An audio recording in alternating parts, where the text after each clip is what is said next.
indicando que la pelvis es un complejo osteoligamentario, osteomuscular también, que va a estar compuesto principalmente por dos huesos, el hueso coxal izquierdo, derecho, y el hueso del sacro, ¿ya? Tiene su participación también el hueso del coxis, pero articularmente no. Estos tres huesos que nos van a formar, nos van a conformar un anillo óseo, ¿ya? Que nos van a poder permitir transmitir las fuerzas de marcha y las fuerzas hacia y desde los miembros inferiores hacia el tren superior, ¿ya? ¿Cómo está compuesto al mismo tiempo el hueso coxal? Lo vemos ahí en amarillo, tenemos el hueso ilíaco, en verde tenemos el hueso púbico, pasa. Y en naranja pues tenemos el hueso correspondiente al isquion, ¿ya? Este anillo también tiene estabilizadores y tiene también unos componentes anatómicos, ligamentarios principalmente, que nos van a dar estabilidad en todo este anillo. Uno que es el ligamento sacroiliaco anterior y sacroiliaco posterior, lo ven ahí en verde. Luego tenemos al ligamento sacrotuberoso y al último el ligamento sacroespinoso. Entonces, tres ligamentos importantes para determinar también o para que nosotros estudiemos la estabilidad de la pelvis. Los estabilizadores, los que veíamos, vamos a tener tres tipos de estabilizadores, los que nos permitan estabilizar la pelvis en rotación externa, teniendo en cuenta que es un anillo en rotación externa, los que me limiten en el plano sagital y los que me estabilicen en el plano vertical. ¿Ok? Tenemos que tener en cuenta una variante anatómica que no todas las personas lo tienen, pero sí es bastante frecuente. Ya es una anastomosis arteriovenosa que se pone más o menos por encima de la rama iliopúbica y que es el resultante o una anastomosis entre las arterias y venas de la arteria ilíaca externa con una anastomosis entre la arteria y vena obturatriz. Como ven acá, se forma un arco, ¿ya?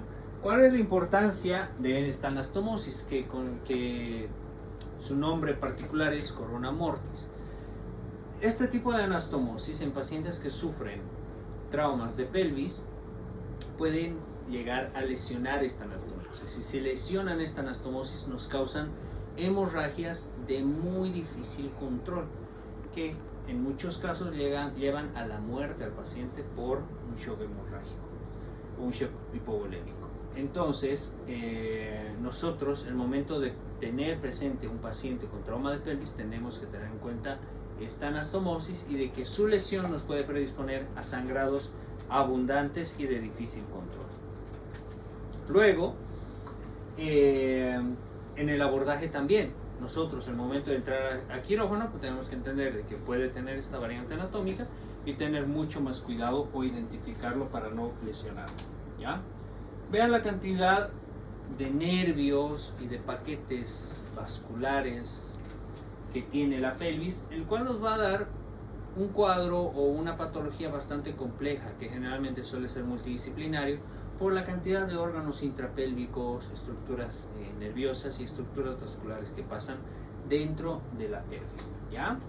Entonces vamos a tener en cuenta que este tipo de fracturas van a ser fracturas de baja energía o de alta energía, ¿ya? De baja energía, pues aquellas que no afectan el anillo, principalmente los ancianos con caídas de su altura, que pueden asociar algunas fracturas principalmente abulsivas por contracción brusca de los músculos en los cuales rompen el hueso en la parte donde se insertaba. De alta energía, aquellas que nos lleguen a afectar el anillo entero, ¿ya? Y que también nos asocien lesiones en partes blandas y lesiones en vísceras intrapélvicas. En este caso pues ya tenemos accidentes de tránsito, accidentes de moto, precipitaciones, aplastamientos.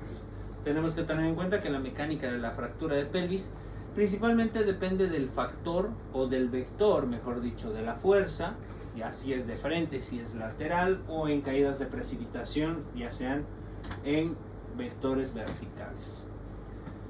90% de estos pacientes asocian una segunda lesión, ¿ya? Entonces tenemos que tener en cuenta que cuando tengamos un paciente con fractura de pelvis, no solamente tenga fractura de pelvis.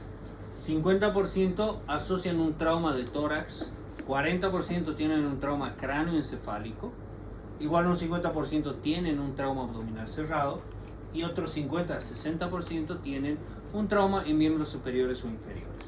El tratamiento, como les decía, es multidisciplinario y el mecanismo del trauma es clave en la valoración de la gravedad, pronóstico y tratamiento. Vamos a ver la clasificación del shock hemorrágico para nuestra valoración inicial, el score del ICSS y el control de daños que vamos a realizar. En el shock hemorrágico aquí vemos que tenemos clase 1, 2, 3 o 4, en la cual cada uno maneja un rango aproximado de pérdida sanguínea, en la cual nosotros tenemos que indicar que si nos manejamos en porcentajes, porque puede ser una persona joven, puede ser un obeso, tenemos que manejarnos principalmente en porcentajes, ¿ya? ¿Qué les parece dentro de lo que tenemos que valorar? ¿Qué factores acá son de fácil medición? ¿Cuáles serían?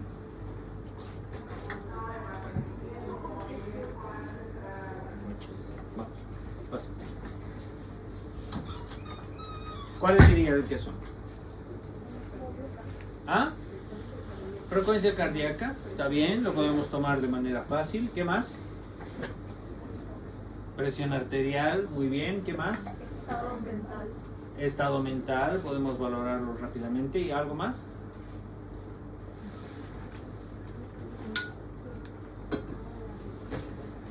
¿Ah? La frecuencia respiratoria, claro.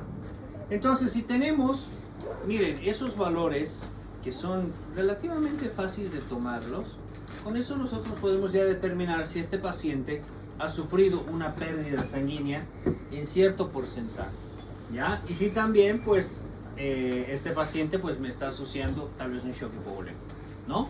Entonces, si tengo un paciente con una frecuencia cardíaca de 135, tenemos una presión arterial disminuida y el estado mental es confuso, y les digo qué porcentaje de hemorragia probable tiene este paciente.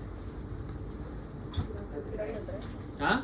Clase 3. Clase 3. ¿Qué porcentaje aproximado de hemorragia tiene este paciente? De 30 a 50%. Del 30 al 50% de la volemia total. ¿Ya? Entonces, como ven, pues es una escala útil en la cual nosotros podemos predecir más o menos si el paciente está o no sufriendo una hemorragia importante. Luego tenemos otros scores. De los más usados es el ISS, o Injury Severity Score, que es una escala en la cual determina ciertas regiones anatómicas: cara, cabeza, cuello, tórax, abdomen, columna, miembro superior, inferior y otros, en los cuales, dependiendo de la severidad de las lesiones que presente en esa zona, las va a dar una clasificación. Y esto no hay mucho que llenar, o sea, son aplicaciones que uno se los puede bajar en el teléfono, en la cual solo le tiene que dar la puntuación adecuada, nada más. Y él finalmente te lo saca una puntuación total. Entonces, dependiendo de esto, nos da el riesgo de mortalidad del paciente politraumatizado, ¿ya? En el cual de 1 a 8 será menor, moderado, serio, severo, crítico, y hasta 75 pues es un paciente con máximo deterioro o máximo pronóstico de muerte. En el control de daños que tenemos que realizar, pues como ya habíamos dicho en la anterior clase, siempre el ATLS, el control de hemorragias y la estabilización temporal de las fracturas. No nos interesa fijar esas fracturas de forma permanente, nos interesa salvar la vida del paciente. Tiene que pasar un periodo de monitoreo en cuidados intensivos y después de eso pues ya pensaremos en la fijación definitiva de la fractura. Buenas tardes. Entre 5 a 10 días, ¿sí? ¿Podemos pasar? Todavía ya, los últimos. Pasa. Gracias, doctor. Joder, ya. Entonces, pasan al fondo, por favor. Entonces, tenemos la fijación definitiva que la realizamos entre el 5º y 10º día. Si la realizamos antes hay mayor riesgo de falla multiorgánica, y si la realizamos después hay mayor riesgo de sepsis. ¿Ya? Entonces la fijación definitiva la vemos entre el 5º y 10º día. ¿Cómo vamos a realizar el manejo de estos pacientes? Lo principal, uno, alto flujo de oxígeno, darles flujo al 100% a estos pacientes, combatir la hipotermia, que no se enfríen, ¿ya? Y siempre tener una hipotensión permisiva, no manejar presiones altas, no llenarlos de líquido para que tengan 120-80. Si mantenemos una presión arterial media lo suficiente como para tener al paciente pues con un estado mental tranquilo, pues con eso nos mantenemos. El ácido tranexámico, que se ha visto que es eficaz en el control de hemorragias. Luego, en el tipo específico de paquetes globulares tenemos que pasarlos a estos pacientes ya teniendo en cuenta la clase de hemorragia que está teniendo. Y si no sabemos el tipo específico, pues se le puede ir pasando ORH negativo hasta tener nosotros la tipificación. Y finalmente, pues tendremos que realizar lo que son los factores de coagulación, siempre esto para combatir la coagulopatía que tiene, ¿ya?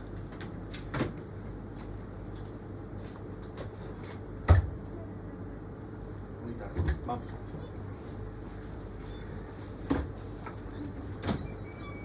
La traumatología, generalmente la clínica que van a presentar va a ser bastante florida. Tenemos que realizar obviamente un examen físico completo, ¿no? ¿Qué habíamos dicho de los pacientes y las lesiones secundarias? Hace un momento lo dijimos. Un 90% de pacientes con fractura de pelvis asocian otra lesión, ¿ya? Eso guárdenselo. Entonces tenemos que hacer un examen físico completo. Hablando sobre el examen físico un poco más específico, podemos tener rotación interna del miembro inferior que nos indique pues alguna fractura de pelvis o de hemipelvis o de acetábulo. Presentan edema escrotal por el gran impacto. Pueden presentar signo del Stott o un hematoma inguinal que nos puede indicar igual una hemorragia interna. El signo de Gray Turner, que es una equimosis periumbilical también, que nos puede indicar igual hemorragia abdominal. Valoración nerviosa del miembro inferior. En estos pacientes es casi obligatorio siempre realizar un tacto vaginal y un tacto rectal para ver sangrados en zonas genito, urinarias o digestivas. También el detectar la inestabilidad pélvica con la manipulación y la compresión manual, ya sea en las espinas ilíacas anterosuperiores. Todos palpense a ver. ¿Se lo pueden palpar? Eso. Yo identifico la espina ilíaca anterosuperior de mi paciente y como está acostado yo lo que realizo es una presión hacia abajo. Si las espinas ilíacas anterosuperiores me hacen esto, ¿qué quiere decir? Que está inestable, hay inestabilidad. Ahora, si no me hacen esto, pues yo digo, bueno, no hay inestabilidad anteroposterior, bueno, veremos posterior-anterior. Entonces lo que puedo realizar es de las espinas ilíacas, en vez de empujarlos hacia abajo, los empujo hacia adentro. Y si hay adentro puede haber igual movimiento, bueno, que se muevan así, hacia adentro, que nos va a indicar que hay una diástasis a nivel de la sínfisis púbica y pues una inestabilidad de la pelvis.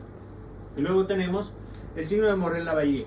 El signo de Morel-Lavallée es un acúmulo cerohemático, se dice en muchos casos, en los cuales, ¿qué pasa? Por el trauma o la alta velocidad del trauma, lo que pasa es de que el momento de la lesión o lo que llega a impactar, los realiza a tanta velocidad que llega a separar todo lo que es la piel y todo el tejido celular subcutáneo de la fascia muscular.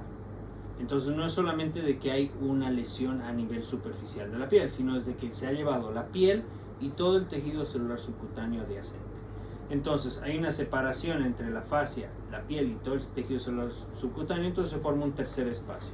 Como hay muchos vasos rectos que irrigan esa zona, pues empieza a acumular sangre y mucho plasma. Y lo que ocurre es de que estos pacientes llegan, aparte del trauma, llegan con un tumor, ya un aumento de volumen importante, que si nosotros lo tocamos es un poco blando, se nota que hay bastante líquido dentro, pero que en muchos casos pueden llegar a acumular mucho líquido, ¿ya? Y son pacientes que ya tienen hemorragia, y tenemos una hemorragia también ahí.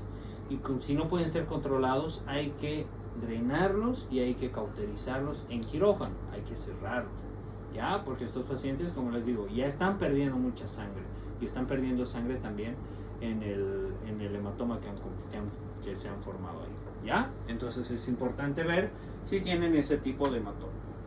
El rayos X indispensable, examen básico, un panorámico de pelvis, y luego ya veremos los rayos X un poco más específicos. ¿Cómo vamos a tener en cuenta que tenemos un adecuado rayos X de pelvis? Uno, de que los agujeros obturadores tienen que estar simétricos, al igual que las alturas de las alas ilíacas, ¿ya? O de las crestas ilíacas.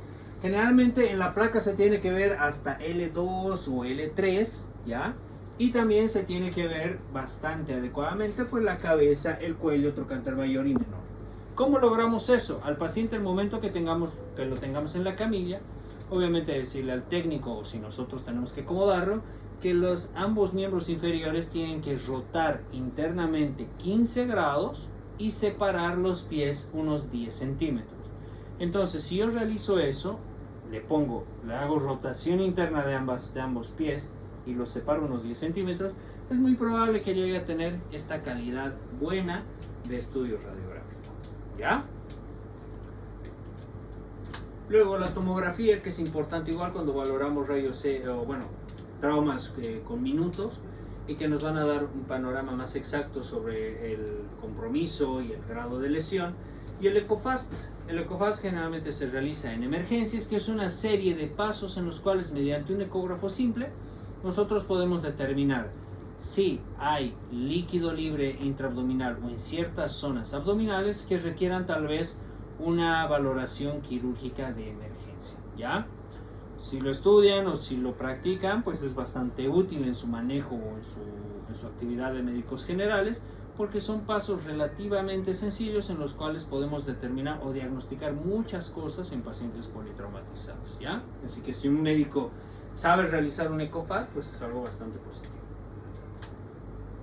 Luego los rayos X específicos, el inlet y el outlet. El inlet principalmente con un rayo que viene de arriba abajo o cráneo caudal de 40 a 60 grados, y el otro la inversa, que viene de abajo hacia arriba con una angulación de 30 a 45.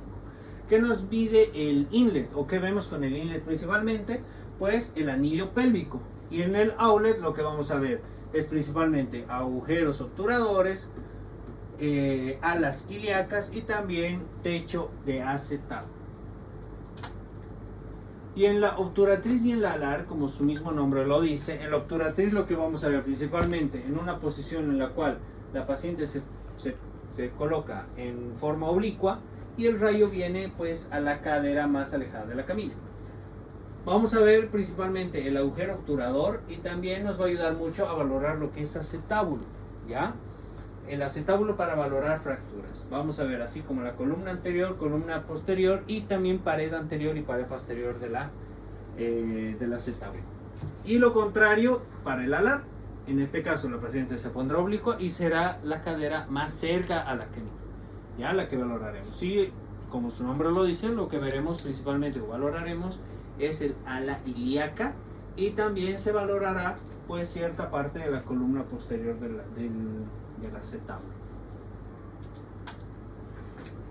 Los signos radiográficos de inestabilidad, pues interesa que se lleven los criterios mayores de inestabilidad, como una diástasis sacroiliaca mayor a 1 centímetro, una diástasis del ilíaco mayor de 0,5, un ascenso de la hemipelvis de 0,5, y entre lo más común, una diástasis de la sínfisis púbica mayor a 2,5 centímetros, ¿ya? O una diástasis sacra de 0,5 centímetros.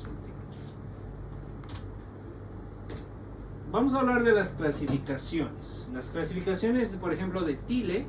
Las clasificaciones de Thiele va a combinar los patrones direccionales con el tipo de trauma que va a presentar. Principalmente en la radiografía.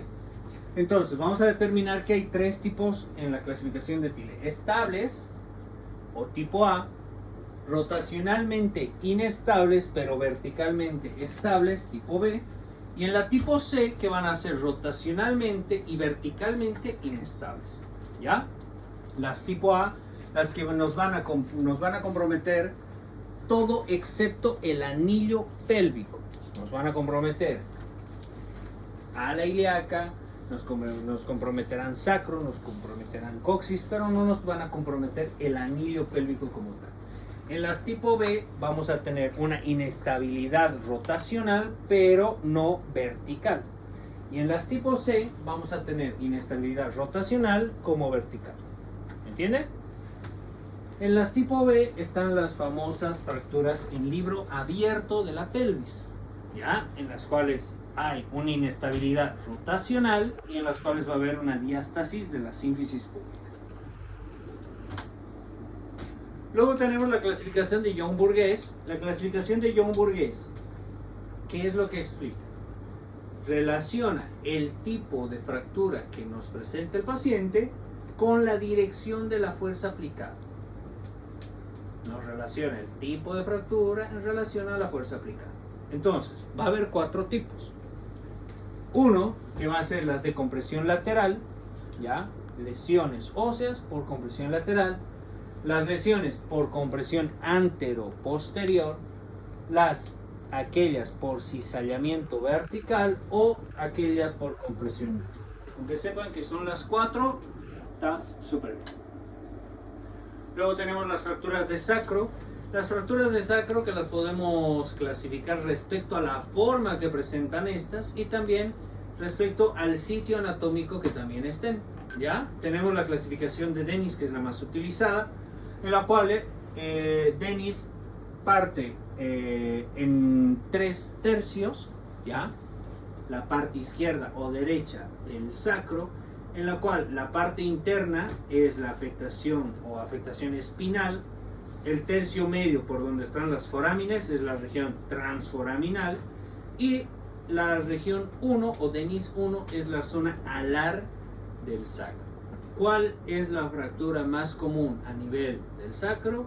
Las Dennis tipo 1, ¿ok? O las fracturas laterales o alares del sacro. Luego también las podemos clasificar respecto a la forma. Como ven acá, podemos clasificarlas por la forma lambda, por la forma en U, en T, en H o en Y. ¿Ya?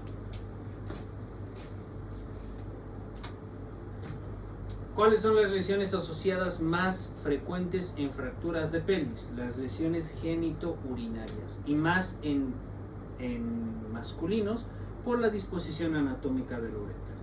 Vamos a ver de que estos pacientes presentan una lesión en vejiga, incluso en un 10%, suelen asociar hematuria y en estos casos pues es casi de forma obligatoria que los colegas de urología realicen estudios más avanzados como un cistograma, una ureterografía en todos estos pacientes. Otra complicación o lesión asociada que podemos tener es la gastrointestinal. ¿Por qué? Porque las lesiones óseas pueden penetrar las partes blandas, nos pueden contaminar el abdomen, nos pueden contaminar la vagina o el recto, ¿ya? Y son pues generalmente pacientes candidatos a reparaciones quirúrgicas o colostomías, ¿ya? Por eso es la importancia de siempre realizar tacto rectal en estos pacientes y el tacto vaginal. El tratamiento pues va a depender fundamentalmente del estado clínico que tenga el paciente, del tipo de fractura al que nos afrontemos y el compromiso general que tenga este, ¿ya? De inicio lo que nosotros vamos a realizar es una fijación externa. Tratamos de mantener lo más fijo esa pelvis inestable con lo que podamos realizarlo y luego que los clínicos se manejen hasta que puedan compensar.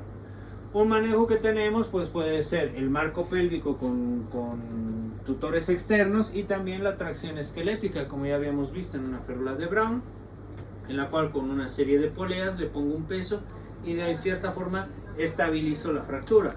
Otro, la fijación supraacetabular, lo que hacemos es realizar un pequeño corte, palpo lo que es la espina ilíaca anteroinferior o tomando de referencia 2 centímetros por debajo y 2 centímetros por dentro de la espina ilíaca anterosuperior, realizo ahí unos pequeños cortes en sentido superior, unos 10 a 20 grados y ya puedo colocar mis clavijas en esa zona para luego poder configurar un marco pélvico con varillas de acero y unos daditos que ya con eso nos estabilizan la pelvis y bueno, ya pasa a terapia intensiva y ya lo manejan los clínicos.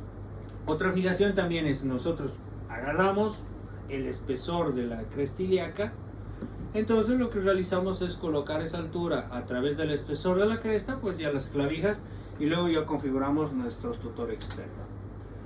Luego, para la fijación definitiva de las fracturas, pues hay una gran variedad de placas, ya sea tercer tubo, anatómicas, premoldeadas, dependiendo del tipo de fractura que tenga el paciente y dependiendo del trazo.